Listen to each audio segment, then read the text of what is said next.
I got royal biographer Angela Levin in the studio. We're always delighted to have her because we're going to talk about David Beckham and a reinvention, Angela, of David Beckham within the royal family. Now, there was a few years ago, he was on track to get a knighthood and whatever. It didn't happen. He expressed his disdain at this. This all went public and he was very much ostracised from the royal family.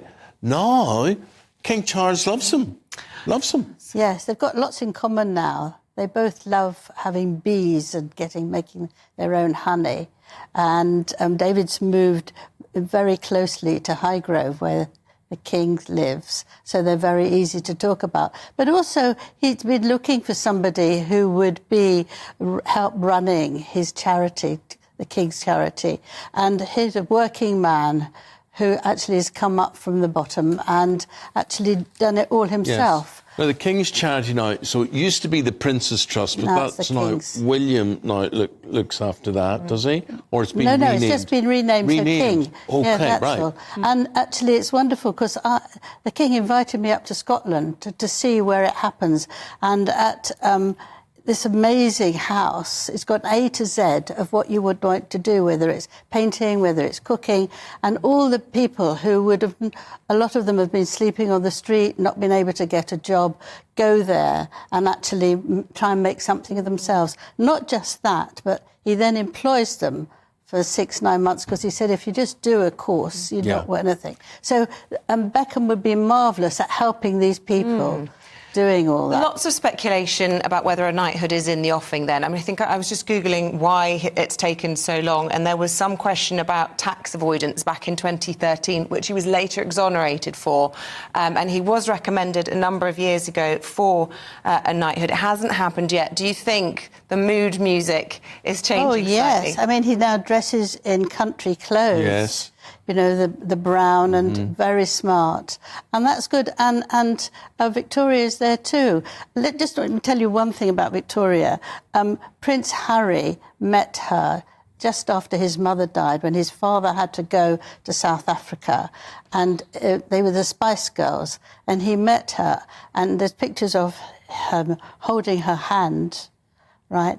And he said to me, when I was interviewing him, that it was the best day of his life. Oh. And so they invited them to Highgrove, and he said to me, that was the second best day of my life. So that there was a lot of friendship between Victoria and the boys, because obviously liking football and all that.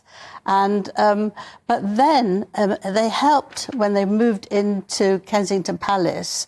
Victoria helped them with makeup, well, certainly Meghan, and clothes and all those things. And then it got nasty. That's what happened. Yes. He was going to go to Invictus Games. He was asked by Harry if he would go, and he did.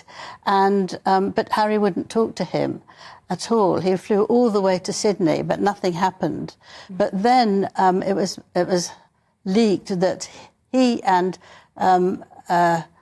his wife were leaking all the material, saying nasty things about them, and they got very upset. Sussexes, This is the Sussexes, yes. Right. And that's what made him absolutely furious. They were invited to the wedding, but not to the dinner. And as there were not very many friends there, he thought that was a terrible slight.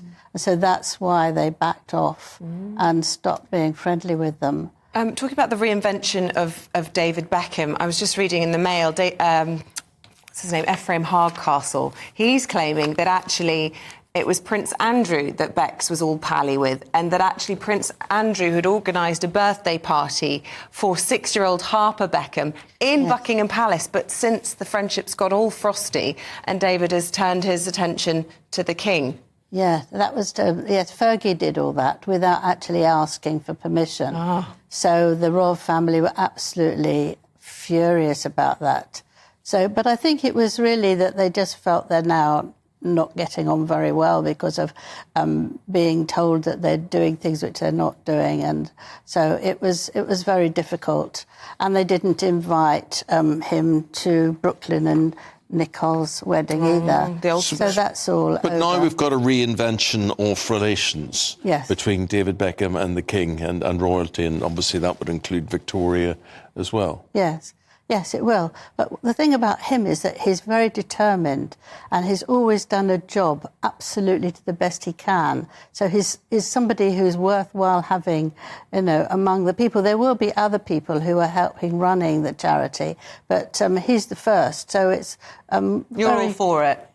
I think I am, really, because he does work hard and he's had a lot of nasty things said about him early on when he missed a goal and everybody booed him and all that sort of thing. And he's overcome that. And I think when you see people who do that and don't bear a grudge forever, I think it's very, very important. I would say this about David. He is genuinely a nice person. Whatever people may see as his flaws or his excesses or whatever it is, he is a nice person to deal with, and that goes a long way. He's also a good father, isn't he? He loves his children, and particularly his daughter, very keen on her, and he's there and he'll cook for them and he looks after them. So he's got a lot going for him, and I think that's just really what the king needs. And also someone who's funny. He's very funny and cracks jokes, and so he can cheer the king up, really. And he's handsome. Come on, you've missed out the most. Not now. Just looking at these pictures, and they're such a glamorous pair, aren't they? I don't think now very much, but I think he is. Sorry, but all this sort of stuff all over his arms and everything. Oh, Angela. Old-fashioned. Well, on that note, we'll say thank you very much. Thank See you again very much soon. indeed. Angela Levin there.